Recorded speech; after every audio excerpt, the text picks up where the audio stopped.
It's obvious that we don't intervene in many kind of emergency situations because there's too great a risk our life or limb.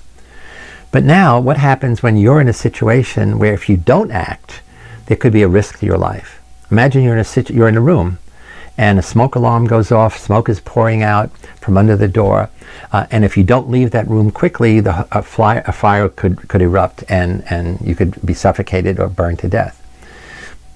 It's obvious what you do. But now, again, what happens if you're in that same room and there are 10 other people and all of them do nothing? Do you take action when other people define the situation as do nothing rather than do something? When your life is at stake by following the herd. Behaving differently from your group can make you an outcast. But what would you do if you knew your group was entirely wrong? Would you, for example, sit in a burning room just because everyone else does? This hotel conference suite has been prepared for a focus group discussion on internet shopping. But all is not as it seems. We've been busy.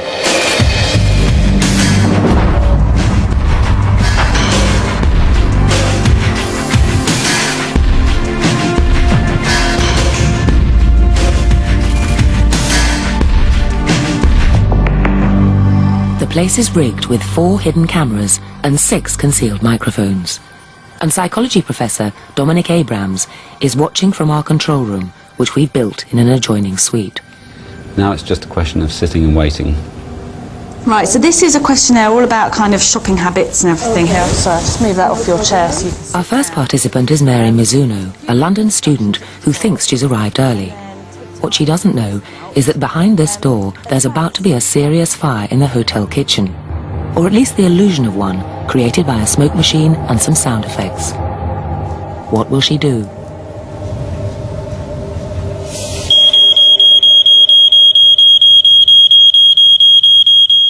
She's now noticed the smoke and is concerned. At this point, she decides to investigate to find out what's going on. She's immediately taken responsibility for figuring out what to do.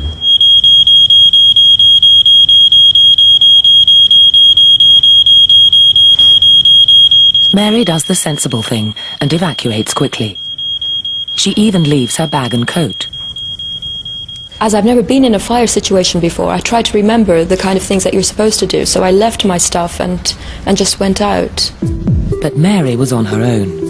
This time, we've planted 7 actors who are all in on the experiment. We've said to them, when you see the smoke, do nothing. Our second participant is Lauren Heffernan, also a student. What will she do? In this situation, she'll be following a script. The script is partly written in her mind. It's a script which is borrowed from things like sitting exams. Most situations like this have some element of expected or scripted behaviour. But what will happen to her script when we make a slightly unusual situation very unusual? Nothing to start with, so we get her attention. Now, how long before she dashes out of the room?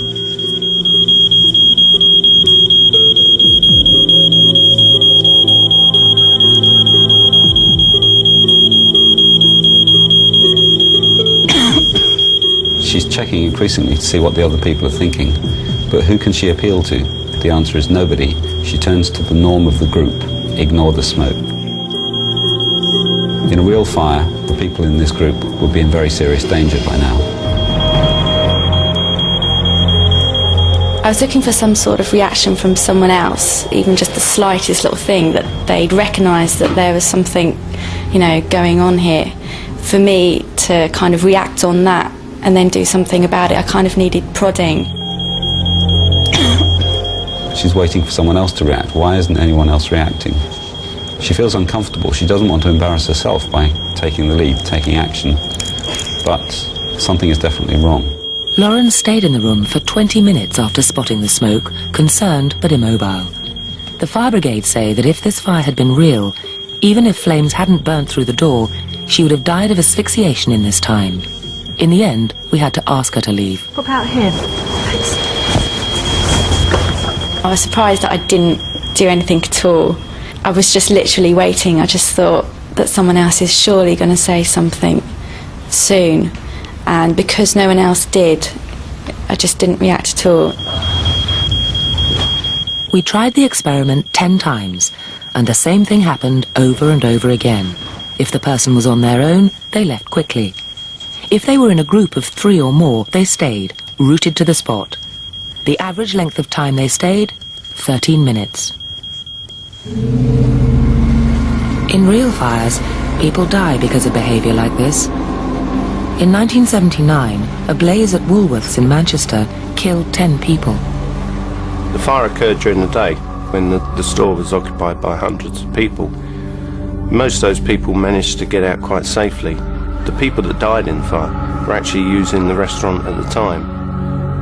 But why so many fatalities in the restaurant?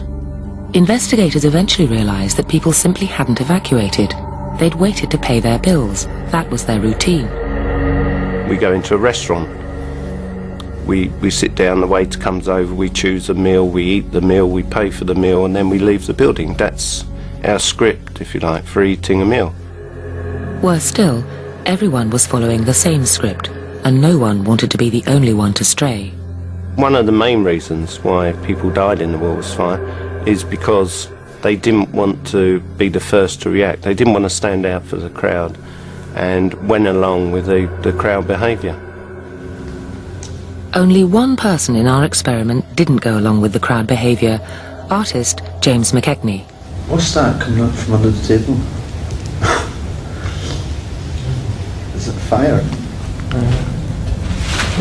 don't know.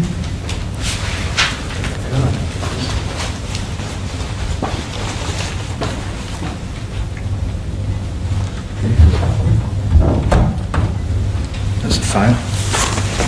We should just wait till she comes back. Yeah. You think? Yeah. She said just to wait here, didn't she? What? Is that? What is that? I don't know. She said just to wait here, didn't she? What? Is that? She's coming right down now. James isn't going to sit in a dangerous room just because everyone else does. Yeah. Or is he? The power of the group proves irresistible. The reassurances of the rest of the group that somebody else is responsible seem to be sufficient to pull him back into place. Instead of leaving the room and calling for help, he sits back down again and waits.